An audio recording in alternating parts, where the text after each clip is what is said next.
Hi అండి. South ఆఫ్రికాలో మీ తెలుగు అబ్బాయిని. అందరూ ఎలా ఉన్నారు ఏంటి? అక్కలు, బావలు, మాయలు, తమ్ముళ్ళు, చెల్లెమ్మలు అందరూ ఎలా ఉన్నారు ఏంటి? ఏదైనా కొత్తగా చేద్దామంటే కొంతమంది సపోర్ట్ చేయట్లేదు. సపోర్ట్ చేసినా చేయకపోయినా పెద్ద మ్యాటర్ కాదండి. ఏంటంటే సెల్ఫ్ కాన్ఫిడెన్స్ కోసం చెప్తాను. నా ఫ్రెండ్ స్టేటస్లో చూశాను, కోపం వచ్చేస్తుందంట.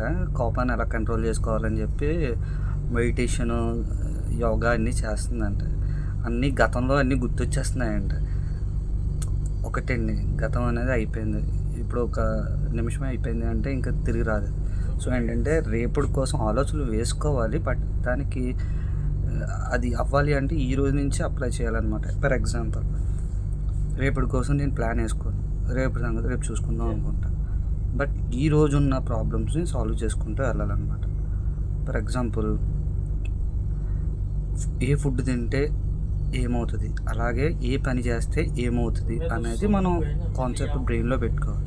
ఇప్పుడు ఎదుటోళ్ళతో మాట్లాడేటప్పుడు ఎలా మాట్లాడాలి, ఇప్పుడు నన్ను చేసే పొజిషన్లో నేను ఎవరినైనా అనొచ్చు, కానీ ఎవరిని ఏమన్నా రెస్పెక్ట్ ఇస్తాను, రెస్పెక్ట్ తీసుకుంటాను అంతే. సో అప్పుడు ఏమవుతుందంటే, ఏదో తప్పు చేస్తాం కదా అని చెప్పేసి అవతలని తిట్టేయడం, కొట్టేయడం చేయడం వల్ల ఏమవుతుందంటే అది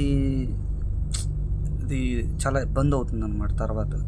సో దాన్ని కంట్రోల్ చేసుకోవాలి. కోపం ఇప్పుడు తప్పని మనమే చేస్తాం. సో ఫస్ట్ మన సెల్ఫ్లో మనం తప్పు చేసామా లేదా అని ఆలోచించుకొని అప్పుడు అనే ముందు ఒక నిమిషం ఆలోచించి అన్న ప్రయోజనం ఉండదు, మాట తప్ప అవతల బాధపడతారు అనేది మనం మనసులో పెట్టుకోవాలి.